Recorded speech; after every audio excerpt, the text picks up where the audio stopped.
Let's just thank him. Thank you, Father.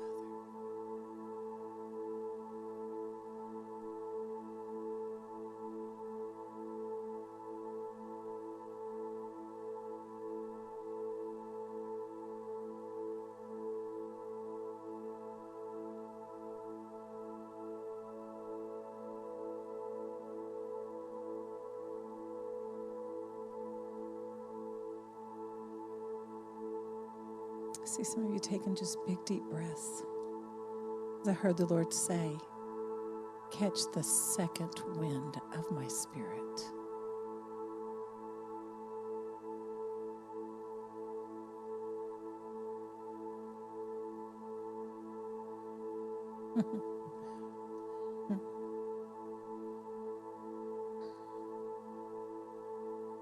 Glory.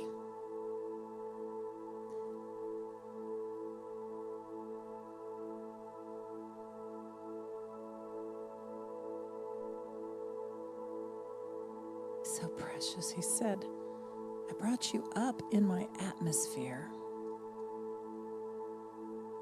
to set you free from yourself and your own thinking and your own reasoning. He goes, we do our best work. He's talking about us and him. We do our best work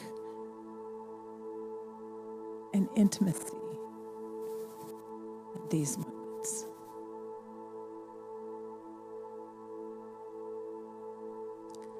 This has been my conversation with him. I'm sure you've had some. And I said, well, Lord, sometimes we just want to move on through and mark things off our list. Any list makers? And I said, so this is a little uncomfortable. It might seem frivolous.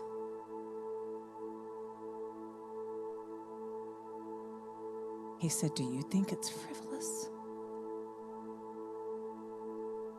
I said, no. And then he said, we're a people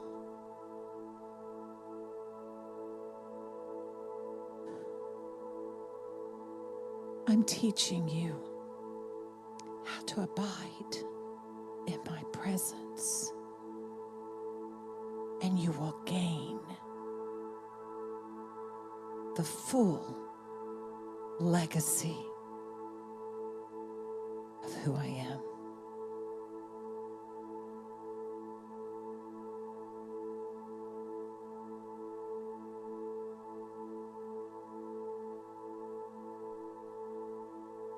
Hallelujah.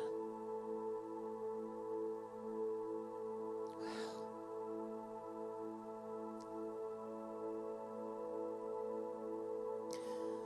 Glory.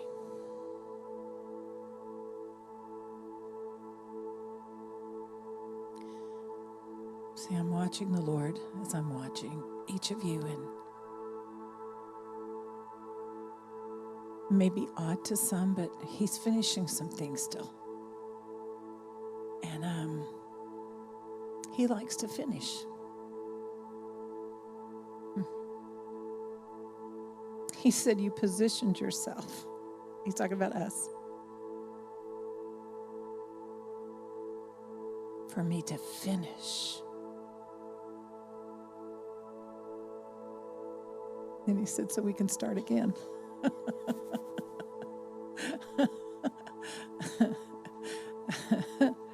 Glory.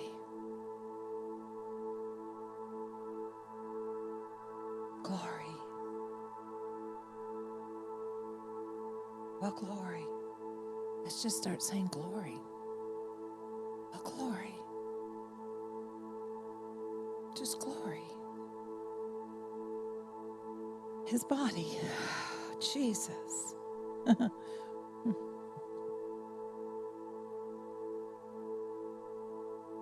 Glory. Legacy. Legacy.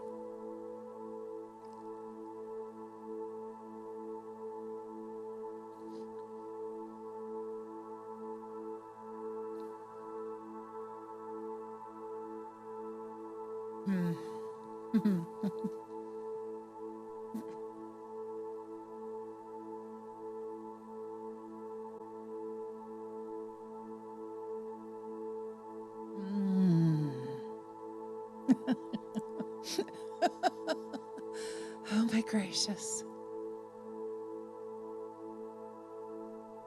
The blood.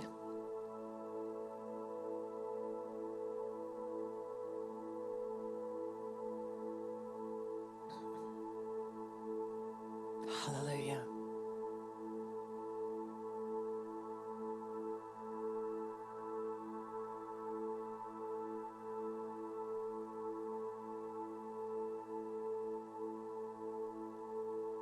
Thank you, Lord. Well, glory. I prophesy over you.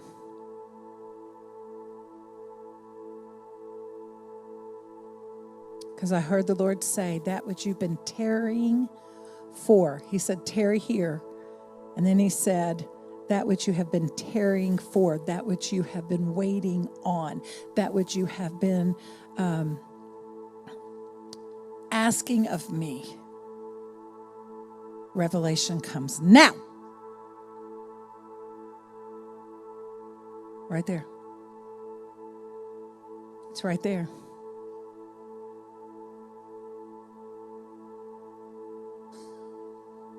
Don't be afraid of the provision.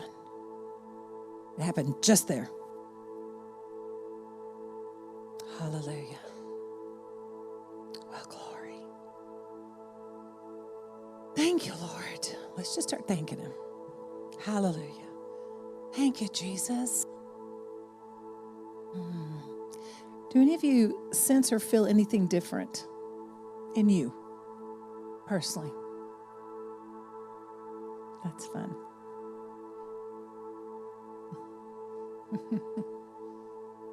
Hallelujah. Is that a yes? Do any of you just feel lighter? Do some of you feel heavier?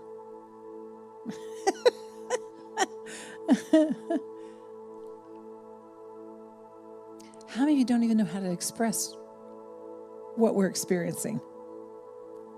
That happens too. There's Judy. Hallelujah.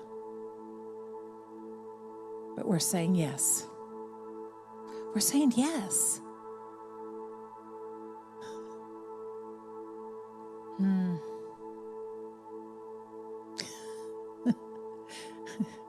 He says funny things.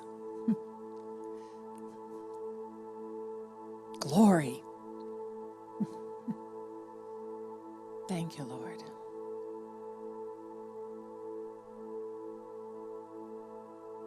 There was one thing I felt like the Lord wanted me to highlight this morning, and that is oftentimes the justice system of heaven is very different. In fact, most of the time it's very different than our own.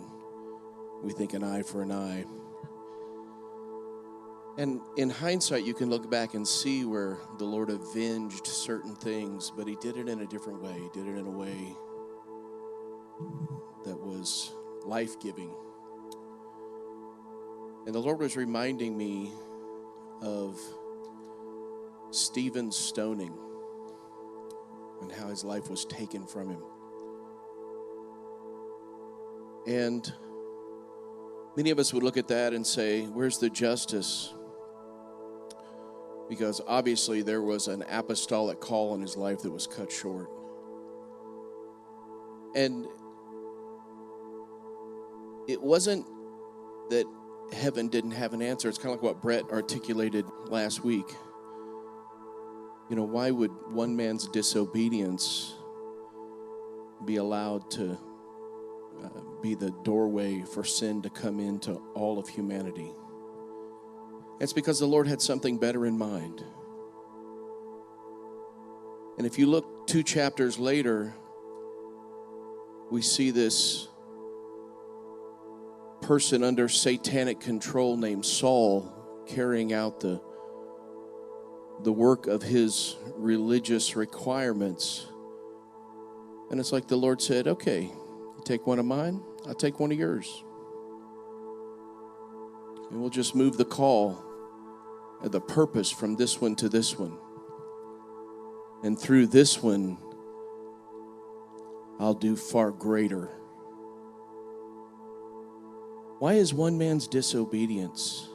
Why? We're all sitting in some regards to the fallout of decisions that others made that we didn't even get a choice in.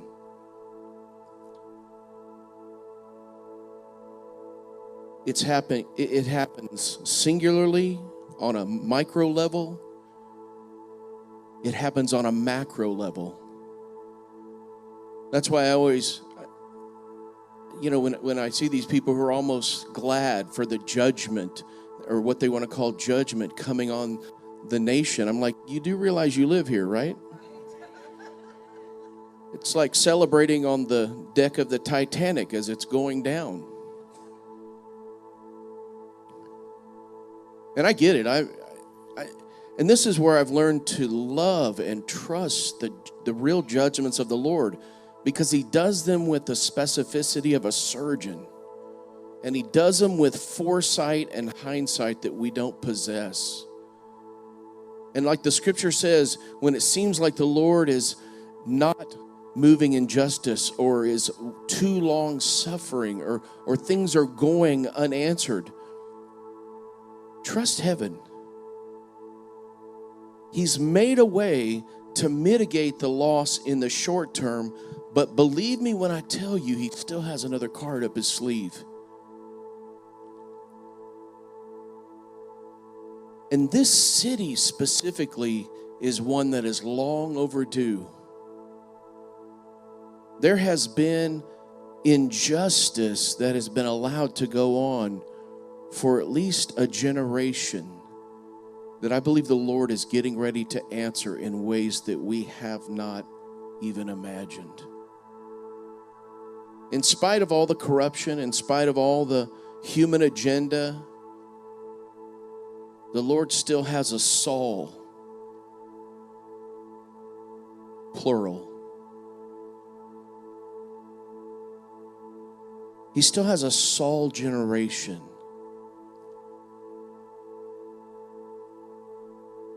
They're busy about their work, doing the thing that they feel they're called to. But they're about to have their eyes opened.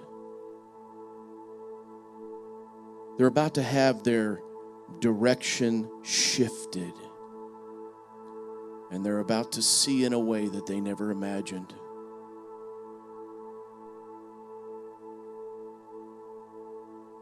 Lord, I thank You for those of us who are still by faith saying yes to hope.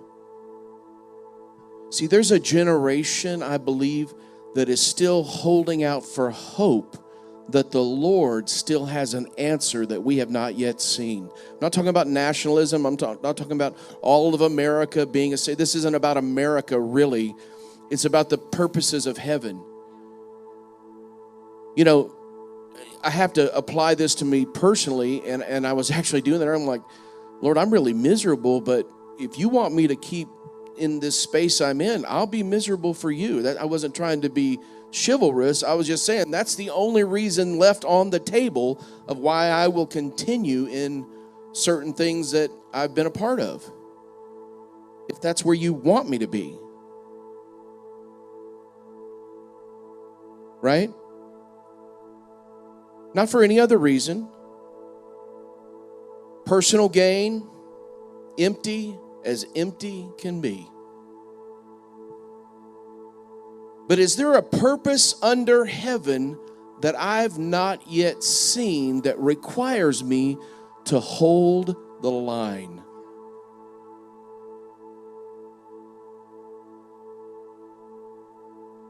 See, quitting is the easiest thing, but it's also the most costly,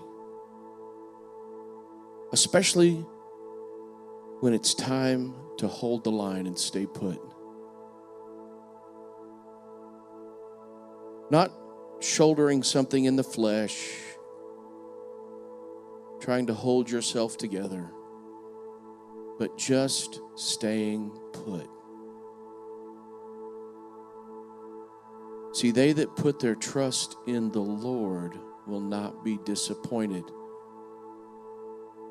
But like the scripture says, wisdom is justified by her children. That was a strange thing Jesus said to the Pharisees. Wisdom is justified by her children.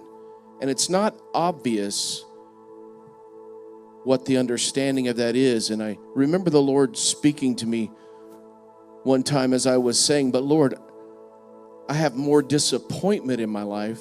This is another season than I know how to handle. And I was holding this scripture in his face. You know, they that trust in the Lord will not be disappointed. And all I saw was disappointment. I was like, I'm trusting you through this whole deal. And he answered it through another passage of scripture in a way that I saw it like I never heard. He said, but the children have to grow up. In other words, it may take some time before you see how the wisdom of heaven is working in your scenario. And although you may feel disappointment in the moment, the story's not over. It's not over for you personally. It's not over for this city. It's not over for this generation. It's not over for this nation. See, the enemy isn't the only one who was sowing tares among the wheat. The Lord has been sowing seeds of righteousness in a generation that has not yet been harvested, but they've been growing, and they've been growing, and they've been growing. And there's a moment come. Remember how the scripture says, the Lord of the harvest, he watches over the harvest, so that at a moment's time, he sends the harvesting angels in to reap. So salvation is one way of interpreting that, but I'm going to suggest to us today that there's a generation of harvesters that have yet to be awakened. There is a generation of harvesters that has yet to be empowered.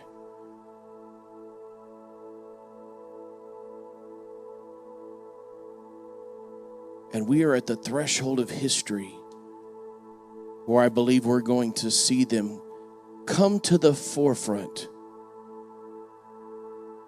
like never before.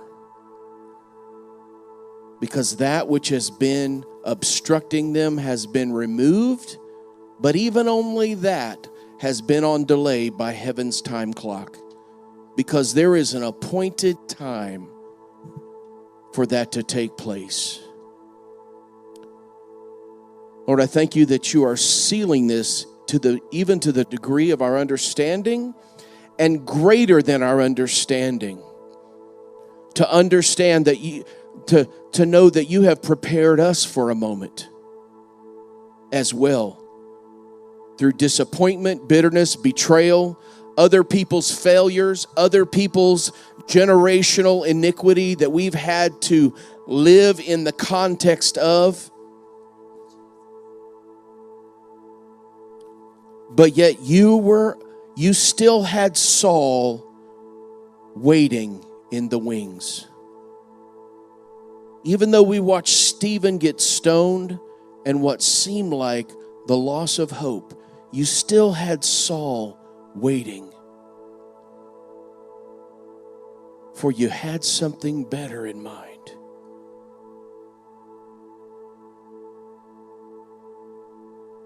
And I prophesy to you, individually and corporately, you will not die in disappointment.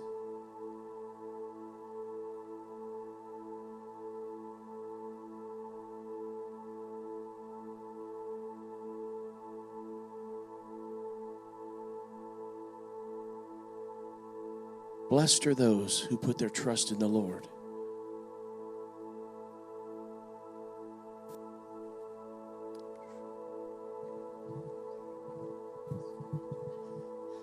Well, glory. Yeah, go ahead and we'll turn on the lights. Wow. That's what I have to say is wow. Here's what else I find is when someone says, how was worship today? Wow. Well, what happened? What they say? Wow. Some things are just, you got to be there. Today has been one of those, you just got to be there. And here's what I want you to know, because I've been doing this for a while. Even if you didn't get it all, the spirit man did. You had nutrients. There's things that, we eat during the day. Sometimes we eat nutritious things. But I mean, there's things we just don't think about. But it's what keeps us vigorous and strong and healthy and alive. Your spirit man, my spirit man, received, what are those injections? What are those injections that they're doing now? What are those injections? No. The B12 or whatever, you go and you get something because it makes your immune system be quickened all of a sudden. It's vitamins and, whatever it is. Hallelujah. That just took place. I know it's real. I know y'all have gotten them. I haven't had one, but I know y'all have. Only because I haven't.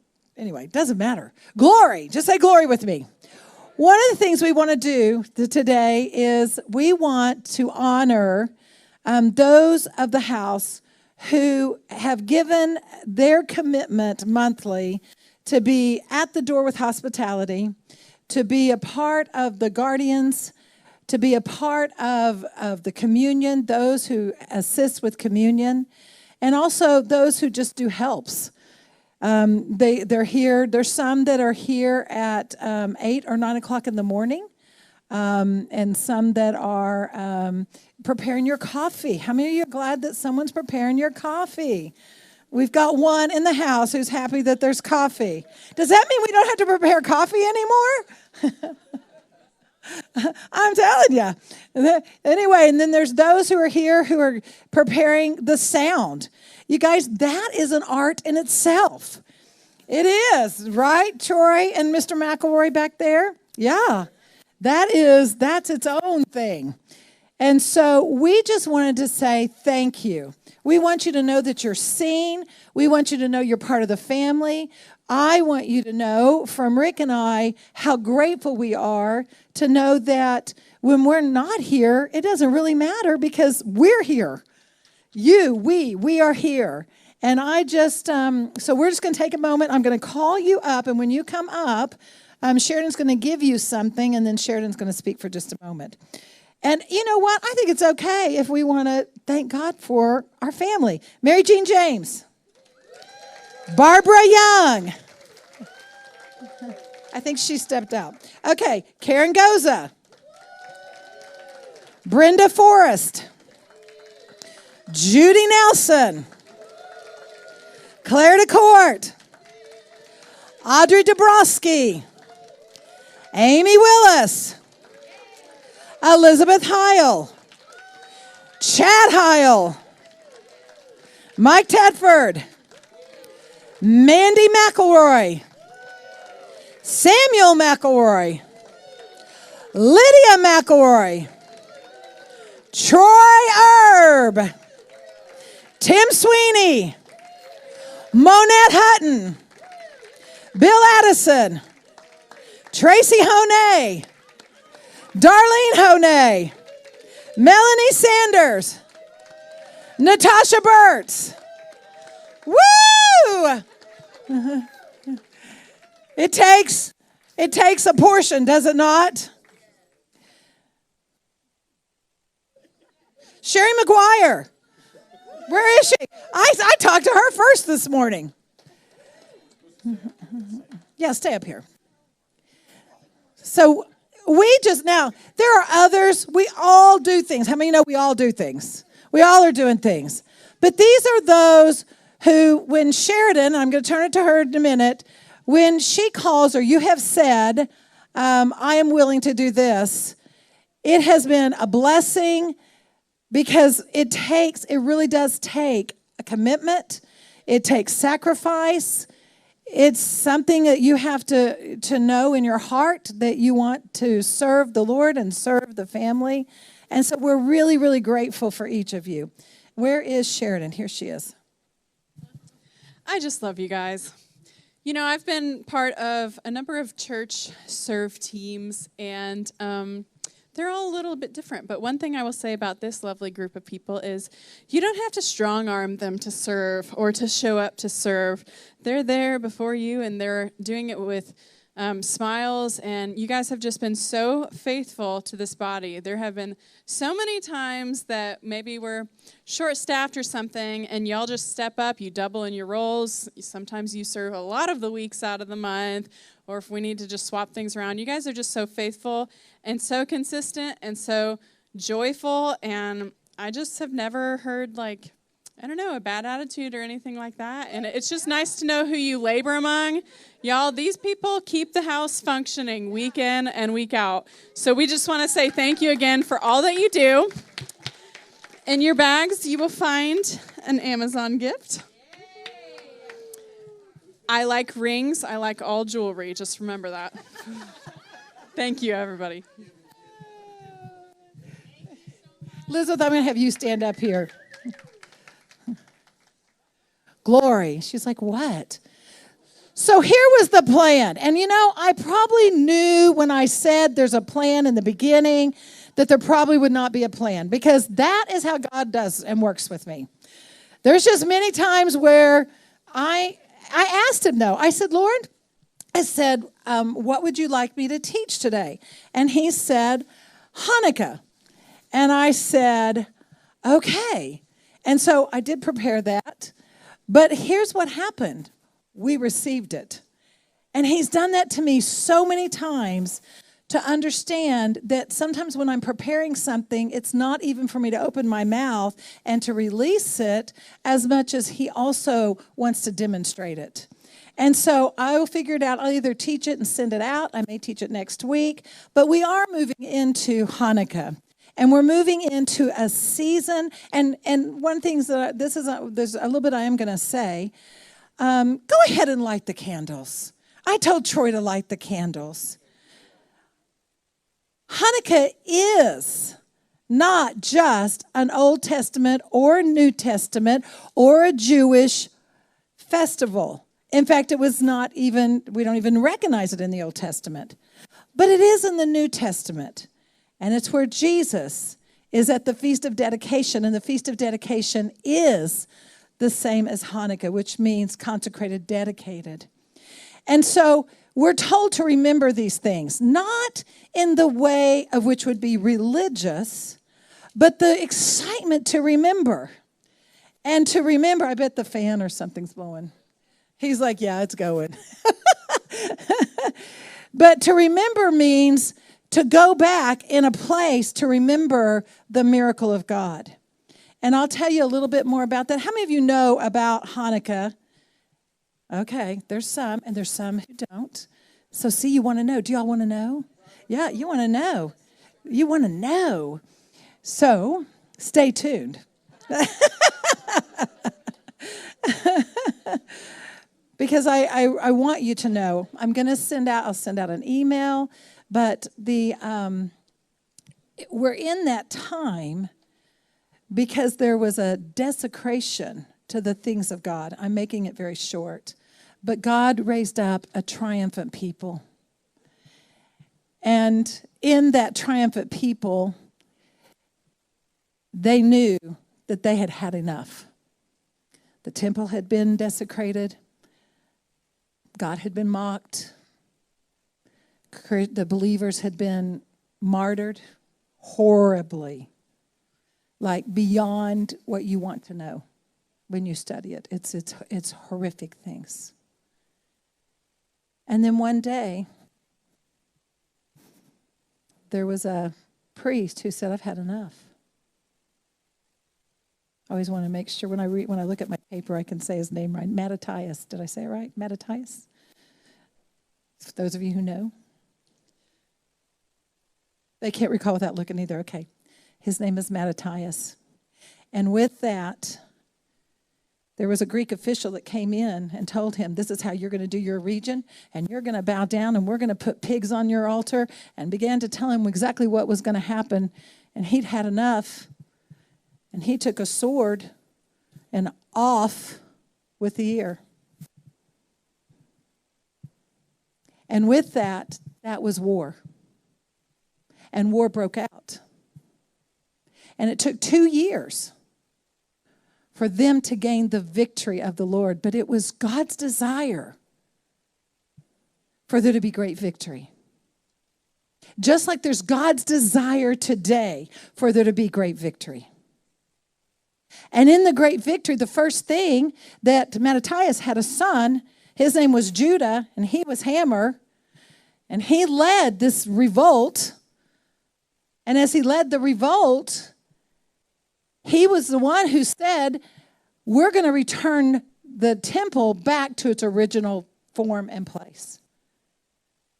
And so with that, he says, well, the first thing we got to do is we've got to light the menorah. We've got to have oil.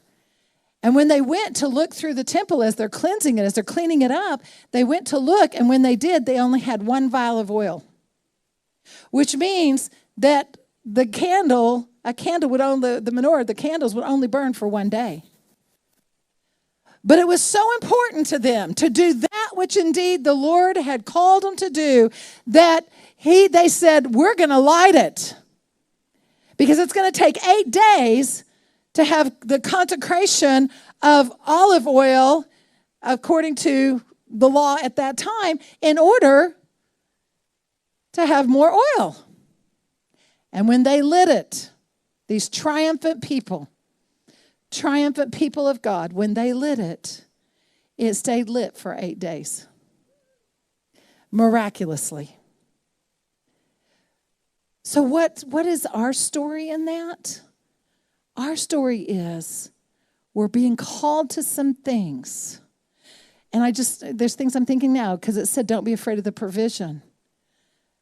We might have said, I've only got enough for a day. That's not going to work. What are we calling to step into? We're called in this generation of triumphant people.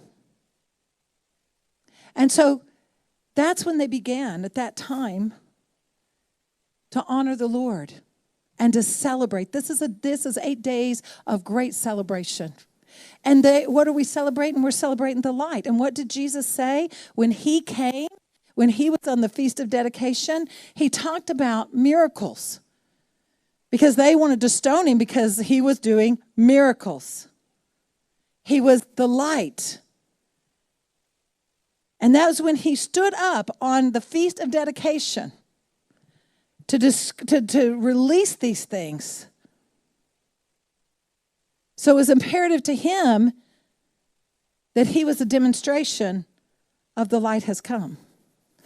So with that, Hanukkah, that's why it's called a Hanukkah. It's not your normal menorah. This has 9 candles. The center candle is the servant, and that is because it lights all the other candles, and we know that that's Jesus because he's the light of the world. And you light a candle every day for the next 8 days, and you start, just like Hebrew read, we start from the right to the left. And every day you thank God for miracles. I think it was Sheridan who was saying, I'm rehearsing what God has done for me. Why do we remember that? Because we're saying, this is who you are, and you'll do it again. We think that this is maybe not significant, but it is. Because something happens when we remember. Our faith gets built up. Confidence gets built up. Courage gets built up. And suddenly we're like, you'll do it again. So that's my short version. I'm telling you what, it is so short. But we'll release more later. But with this, Elizabeth, I'm going to have you close us with she texted me a text, and I didn't get it till later. Hallelujah. Say happy Hanukkah. I thought you were going to say something. Okay, you can. I really want this to be a part of your discovery. And so that's why I'm encouraging you in that. So I'm just going to wrap us up. So I also was impacted by what Sheridan said, because she also said, God says, I'm going to paraphrase, but God said to remind him of what he said he would do as well. And so I was reminded, because I have notes in my phone, going back to 2014, before I even had met my husband, of family and what God had spoken over us. And I don't even know him yet. There are things where people have come alongside, and God has moved through them and told you things. The fruition of those promises in 2024 will be 10 years of stewarding over what God has released through people to us, of family and blessings and generations. It is okay to remind him, Lord, you said. And in those moments where you're defeated, it's okay. Because you go back and you go, Lord, this year you said this, and this year you said this, and I'm still believing. Lord. It's chaotic. And as Scott said, sometimes you got to call yourself to order, because the chaos is not always the bad thing. Sometimes it's, how do you function in the chaos? And where do you come into order under the alignment of heaven? So, right now, outside of the body of Kingdom Reign, I'm stewarding over 4 miracle pregnancies. An old regime has fallen away. But God has moved so mightily, where modern medicine isn't a thing. And I know of 4 of my friends who've come to me, and they're pregnant with miracles. There's a generation that God had to have. They've had IVF treatments, they've spent money, they've done all these things, and doctors have said, you just got to adopt if you want a kid. And the Lord has said, no, I need this generation of miracle warriors. There's a harvest this generation is carrying. And while it'll be a while before we see it yet, just because something old has passed away does not mean that the seed was not already planted for the new to come forth from the foundations of the earth. So Lord, we thank you for miracles. We thank you for what you're doing and how you're moving. We thank you for Hanukkah, and that you represent the light of the world. We thank you for the gift of Jesus, and we honor you. In Jesus' name. Bye. If I give it back to her, we'll be here a while.